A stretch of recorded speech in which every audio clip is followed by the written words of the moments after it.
ભાવનગર શહેરમાં આવારા તત્વોનો ત્રાસ દિવસેને દિવસે વધતો જોવા મળી રહ્યો છે. પોલીસ દ્વારા રાત્રે વહેલા વેપાર ધંધા બંધ કરાવી પેટ્રોલિંગ કરાતું હોવાના દાવા કરાય છે.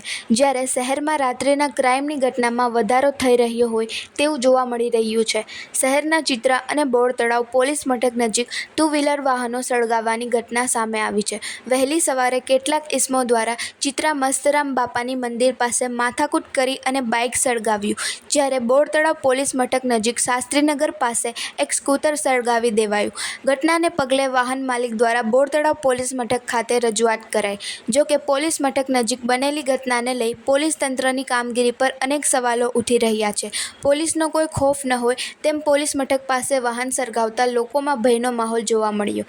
સંધિ જાગૃતિ ન્યૂઝ તંત્રી જાહિદ મદ્રા સાથે રિપોર્ટર ઇરફાન સોલંકી.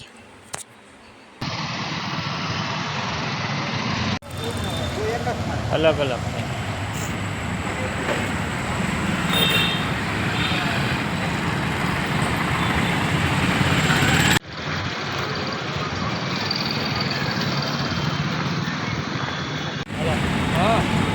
बोलो